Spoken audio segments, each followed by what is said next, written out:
Assalamualaikum warahmatullahi wabarakatuh.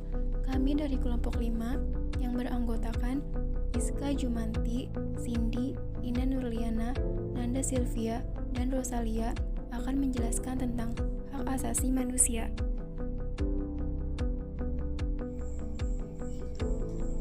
Sejarah dikenalnya hak asasi manusia. Sejarah hak asasi manusia di dunia yang pertama Magna Carta Liberium Inggris 1215. Sejarah telah mencatat bahwa Inggris memberikan jaminan pada para bangsawan serta keturunannya yang tidak memenjarakan mereka sebelum melalui proses pengadilan, karena para bangsawan telah berjasa dalam membiayai kerajaan sebagai bentuk balas budi pihak kerajaan memberikan jaminan yang dinamakan Magna Carta Liberium. Jaminan atau perjanjian tersebut dibuat pada masa Raja John tahun 1215 Masehi. Pada masa itu, bangsawan meminta jaminan sebab kebanyakan raja zaman dahulu bertindak sesuka hati membuat hukuman sendiri, sedangkan raja kebal terhadap hukuman. Hampir semua aturan yang dibuat menguntungkan raja, meskipun Magna Carta tidak berlaku untuk semua atau dalam artian hanya untuk para bangsawan. Akan tetapi, kita tidak bisa memungkirkan bahwa Magna Carta merupakan tonggak awal perkembangan HAM di dunia. Yang kedua, Revolusi Amerika bagian sejarah HAM 1776. Revolusi Amerika pada tahun 1776 merupakan peperangan rakyat Amerika melawan penjajah Inggris. Hasil revolusi ini adalah kemerdekaan Amerika pada tahun 1776 dari Inggris. Pada tahun yang sama, Amerika membuat sejarah dengan menegakkan hak asasi manusia, yaitu memasukkannya aturan HAM ke dalam perundangan negara. Hak asasi manusia di Amerika dalam perkembangannya lebih kompleks daripada HAM di Inggris. Bahkan HAM terus disuapkan sampai saat ini, baik oleh pemerintah maupun rakyat. Yang kedua, sejarah hak asasi manusia di Indonesia. Hak asasi manusia di Indonesia dianggap sakral, diperjuangkan sepenuh hati, jiwa, serta sangat sejalan dengan kehidupan berbangsa dan bernegara. Indonesia telah ikut bersama negara lain untuk memperjuangkan HAM, memasukkan rasa kemanusiaan dalam perundangan, sebab hal tersebut merupakan fundamental Pancasila sebagai dasar negara Indonesia, sepenuhnya mendukung dan menjunjung tinggi penegakan hak asasi manusia. Di awal kemerdekaan Indonesia, tokoh seperti Muhammad Hatta merupakan orang yang paling vokal dalam menyuarakan HAM. Indonesia dalam memperjuangkan haknya sebagai bangsa harus melewati beberapa fase, seperti halnya pembentukan organisasi. 1945 sampai 1950 merupakan pasca lepasnya Indonesia dari Belanda secara sah setelah merdeka. Pada masa ini, Indonesia memperjuangkan HAM yang berkaitan dengan masalah-masalah kemerdekaan, serta mengatur, menyampaikan, dan mengemukakan pendapat di muka umum. 1950 sampai 1959, masa di mana HAM mulai berhasil tegak, ditandai banyaknya partai politik dengan ideologi masing-masing, serta pers memiliki kebebasan dalam menyampaikan fakta yang terjadi. 1966 sampai 1998, masa di mana Presiden Soeharto menjabat 30 tahun lamanya.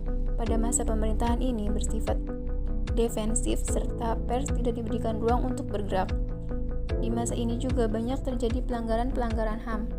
1998 sampai sekarang, masa di mana pasca reformasi jatuhnya kekuasaan rezim Soeharto. Perkembangan pemikiran hak asasi manusia.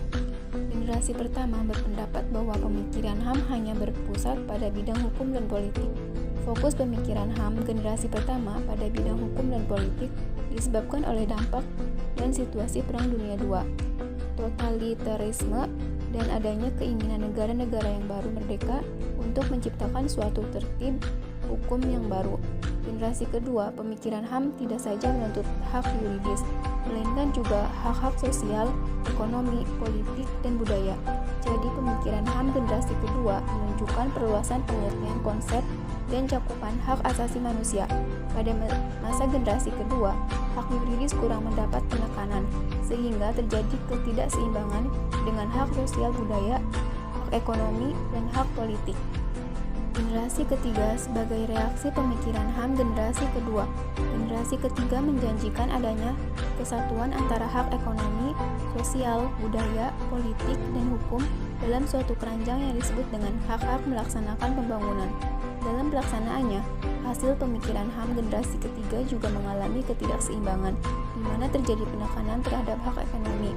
Dalam arti pembangunan ekonomi menjadi prioritas utama, sedangkan hak lainnya terabaikan, sehingga menimbulkan banyak korban, karena banyak hak-hak rakyat lainnya yang dilanggar.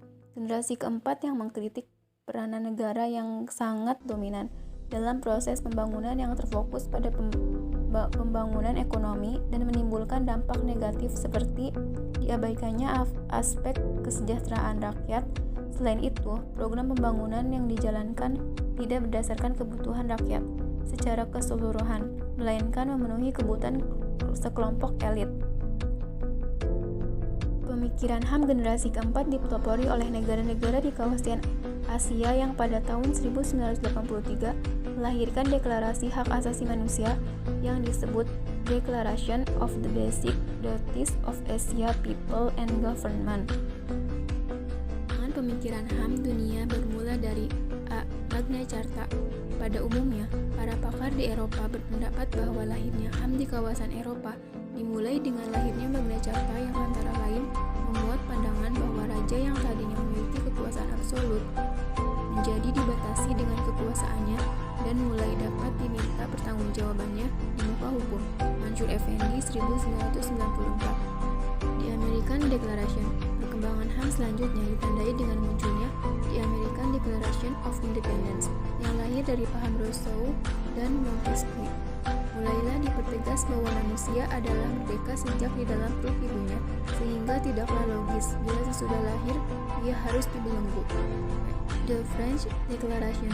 Selanjutnya, pada tahun 1789 lahirlah The French Declaration atau Deklarasi Perancis, di mana ketentuan tentang hak lebih dirinci lagi, sebagaimana dibuat dalam The Rule of Law yang antara lain berbunyi, tidak boleh ada penangkapan tanpa alasan yang sah.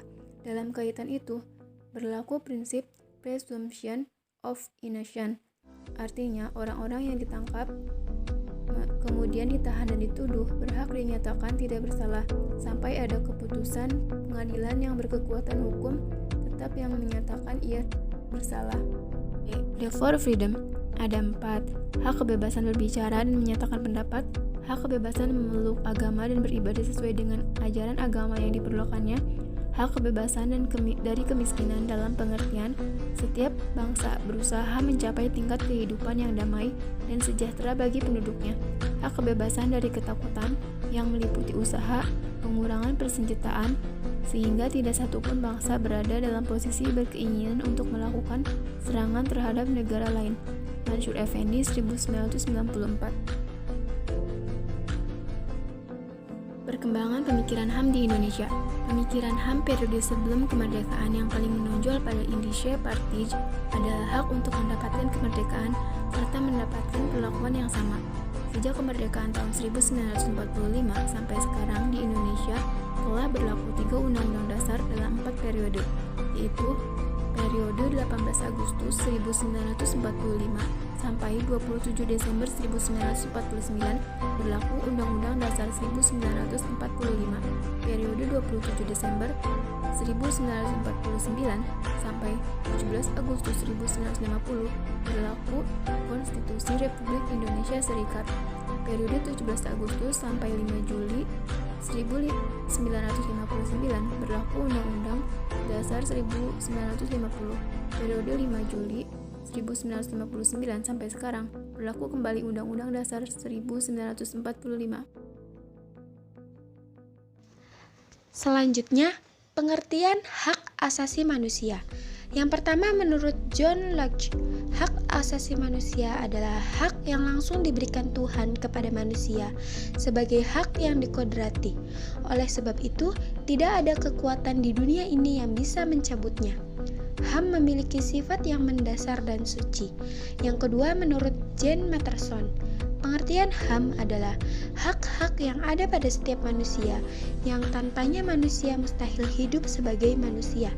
Yang ketiga, menurut Miriam Budiarjo, HAM adalah hak yang dimiliki oleh setiap orang sejak lahir di dunia. Hak ini bersifat universal karena hak dimiliki tanpa adanya perbedaan, baik ras, gender, budaya, suku, dan agama. Yang keempat, menurut Profesor Koncoro Porbo Pranoto, HAM adalah suatu hak yang bersifat mendasar, hak yang dimiliki manusia sesuai dengan kodratnya yang pada dasarnya tidak bisa dipisahkan sehingga bersifat suci. Dan yang kelima, menurut Undang-Undang Nomor 39 Tahun 1999, HAM adalah hak yang melekat pada diri manusia sebagai makhluk ciptaan Tuhan yang Maha Esa. Hak tersebut merupakan anugerah yang wajib dilindungi dan dihargai oleh setiap manusia. Selanjutnya, ciri-ciri hak asasi manusia. Yang pertama, bersifat hakiki. Artinya, hak asasi manusia merupakan hak yang telah dimiliki manusia sejak lahir, bahkan ketika masih dalam kandungan. Hal ini bisa diartikan bahwa HAM merupakan kodrat yang telah diberikan Tuhan untuk manusia. Bagaimanapun, HAM ada di sepanjang kehidupan manusia. Apabila HAM dihapuskan, maka harus meniadakan manusia itu sendiri. Yang kedua, bersifat universal. Artinya, keberadaan HAM berlaku secara menyeluruh bagi setiap manusia di suatu negara tanpa terkecuali. Hak asasi manusia tidak terbatas oleh tempat, ruang, dan waktu. Oleh sebab itu, dimanapun manusia berada, HAM harus dihormati dan dijunjung tinggi. HAM juga bersifat universal yang bermakna menjunjung tinggi setiap hak asasi manusia tanpa memandang kedudukan, agama, ras, usia, suku, dan lain sebagainya. Manusia berhak hidup dan memiliki hak yang sama dengan sesama manusia lainnya. Selanjutnya yang ketiga, bersifat tetap, yang artinya bahwa HAM akan terus ada dan melekat pada diri manusia, sebagaimana makna HAM merupakan anugerah Tuhan kepada manusia. Keberadaan HAM merupakan pembeda manusia dengan makhluk lainnya. Yang keempat, bersifat utuh, yang artinya bahwa hak asasi manusia tidak dapat dibagi antar sesama manusia. Semua orang memiliki hak yang utuh seperti hak hidup, hak sipil, hak pendidikan, hak politik, dan hak-hak yang lainnya. Macam-macam hak asasi manusia. 1. Hak asasi pribadi. Personal human rights merupakan hak yang berkaitan dengan kehidupan pribadi setiap orang. Contoh hak asasi pribadi yang melekat pada setiap manusia, yaitu hak kebebasan mengemukakan pendapat, kebebasan dalam berorganisasi, hak menjalankan dan memeluk agama, kebebasan untuk bepergian, berkunjung, dan berpindah-pindah tempat, hak untuk tidak dipaksa dan disiksa, hak hidup, berperilaku, tumbuh, dan berkembang.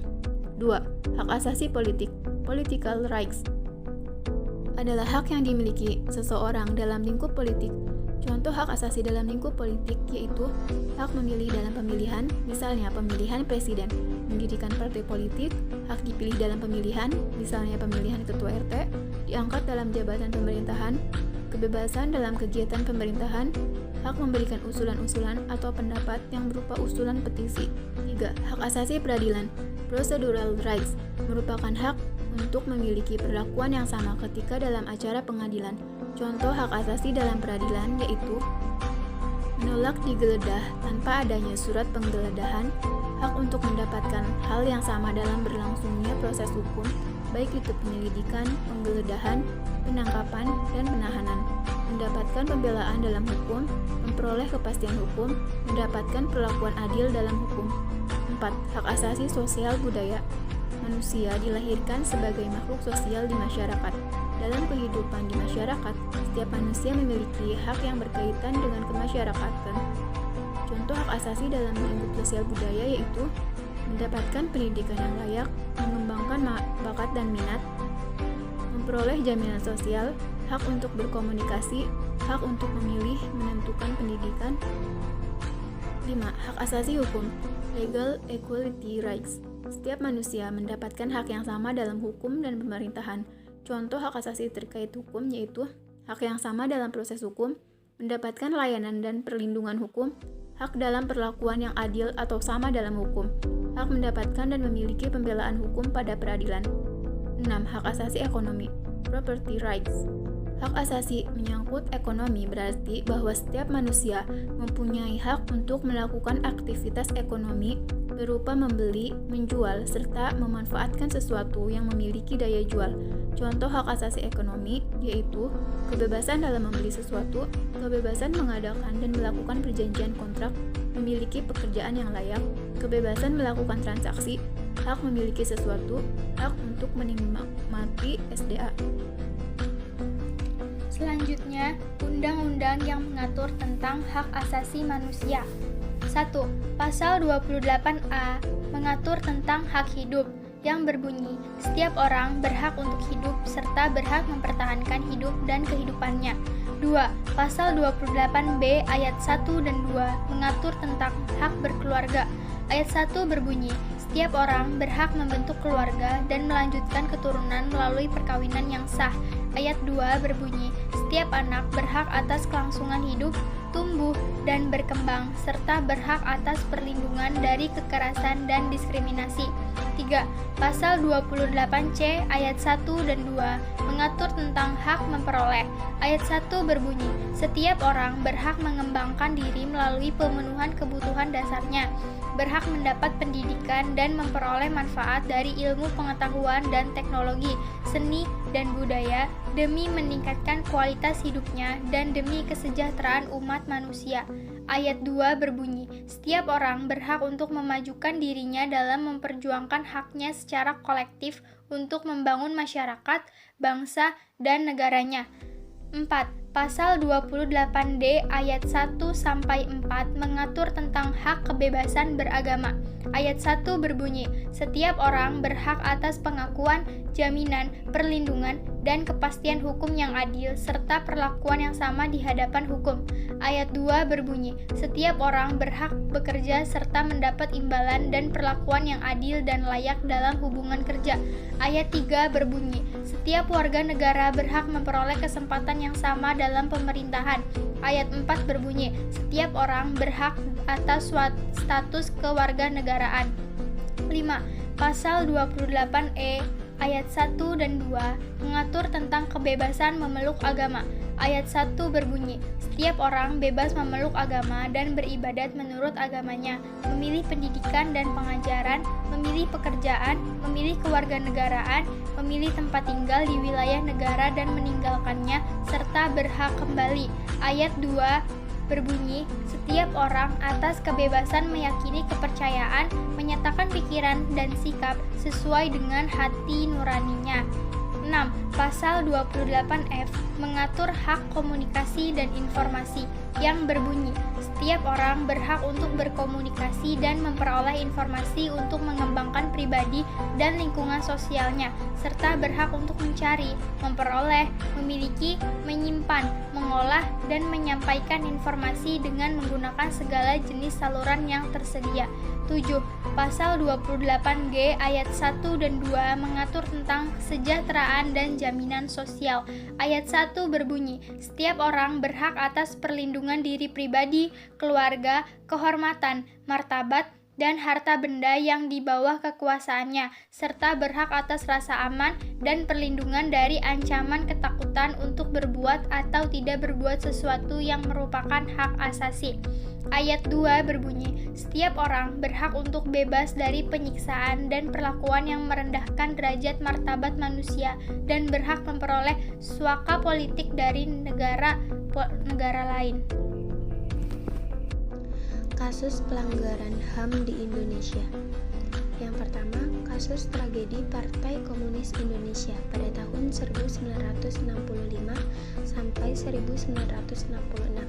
Sejumlah jenderal dibunuh dalam peristiwa 30 September 1965. Pemerintahan Orde Baru kemudian menuding Partai Komunis Indonesia sebagai biang keroknya. Lalu pemerintahan saat itu membubarkan organisasi tersebut dan melakukan razia terhadap simpatisannya. Razia itu dikenal dengan Operasi Pembersihan PKI. Yang kedua, kasus penembakan misterius atau Petrus pada tahun 1982 sampai 1985. Penembakan misterius atau sering disebut Petrus alias Operasi Celurit adalah operasi rahasia yang digelar mantan Presiden Soeharto dengan dalih mengatasi tingkat kejahatan yang begitu tinggi. Operasi ini secara umum meliputi operasi penangkapan dan pembunuhan terhadap orang-orang yang dianggap mengganggu keamanan dan ketentraman masyarakat, khususnya di Jakarta dan Jawa Tengah. Yang ketiga, tragedi Semanggi dan kerusuhan pada bulan Mei 1998. Pada tanggal 13 sampai 15 Mei, terjadi kerusuhan masif yang terjadi hampir di seluruh sudut tanah air, puncaknya di ibu kota Jakarta. Kerusuhan ini diawali oleh kondisi krisis finansial Asia yang makin memburuk, serta dipicu oleh tewasnya 4 mahasiswa Universitas Trisakti yang tertembak dalam demonstrasi tersebut. Dalam proses hukumnya, Kejaksaan Agung mengatakan kasus ini bisa ditindaklanjuti jika ada rekomendasi dari DPR dan Presiden. Yang keempat, kasus terbunuhnya aktivis HAM, Munir Said Tholib.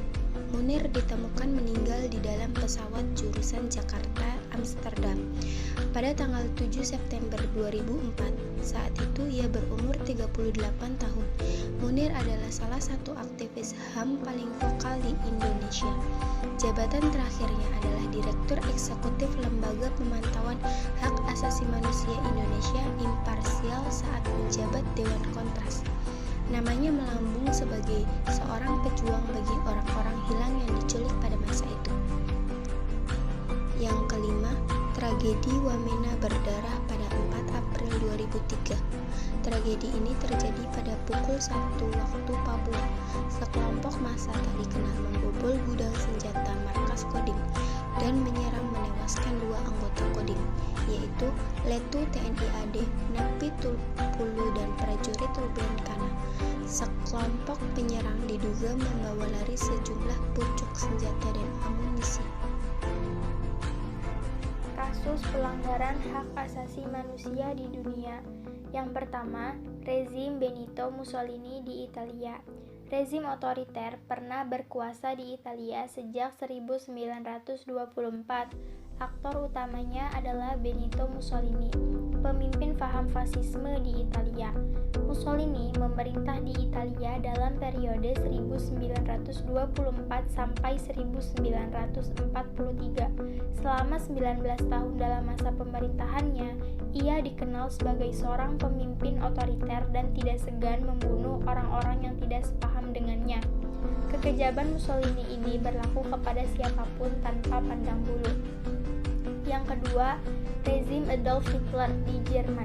Adolf Hitler dianggap sebagai salah satu pemimpin terkejam yang pernah ada di bumi.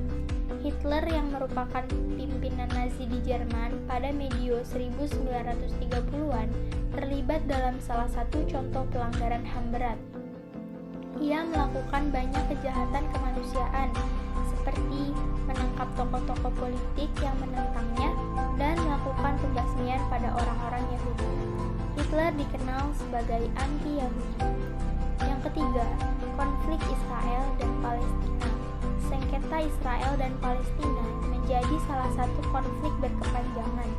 Hal ini bermula ketika Israel memperluas wilayahnya dengan menguasai sebagian besar wilayah Palestina. Dengan bantuan Amerika Serikat, Israel beberapa kali melancarkan serangan ke wilayah Palestina. Ratusan ribu warga Palestina, termasuk anak-anak, warga, perempuan, bahkan relawan dari negara lain menjadi korban akibat konflik ini. Dunia pun mengutuk tindakan Israel tersebut, meski tindakan sewenang-wenang Israel masih berlanjut hingga saat ini. Yang keempat, Perang Sipil di Bosnia. Perang sipil antara Bosnia dengan Serbia terjadi di periode 1992 sampai 1995 setelah pecahnya negara Yugoslavia. Dalam perang itu, terjadi pembunuhan massal terhadap sekitar 800 warga muslim Bosnia yang bermukim di kota Srebrenica yang didominasi warga muslim Bosnia. Hal ini sempat menimbulkan reaksi keras banyak negara. Kasus ini menjadi salah satu kasus pelanggaran HAM berat. Bahkan, 2 orang yang berperan besar di perang ini, yakni Slobodan Milosevic, Radovan Karadzic, dan Ratko Mladic, sudah diseret ke pengadilan HAM dunia di Belanda. Yang kelima, kasus apartheid di Afrika Selatan. Kasus HAM khusus apartheid, yaitu perbedaan ras dan warna kulit, terjadi sekitar tahun 1960. Ketika rezim apartheid yang didominasi oleh orang-orang kulit putih berhasil menguasai pemerintahan di Afrika Selatan, mereka kemudian melakukan kebijakan-kebijakan yang merugikan warga kulit hitam hingga menimbulkan banyak korban jiwa. Yang keenam, kekerasan etnis Rohingya Myanmar. Situs Myanmar Times pada Maret 2018 mempublikasikan pernyataan Dewan HAM PBB yang menyebut adanya pelanggaran HAM yang dilakukan oleh aparat keamanan Myanmar. Tudingan itu berdasarkan bukti temuan sejumlah kuburan massal pada Februari 2018. Tindak pemerkosaan terhadap perempuan etnis Rohingya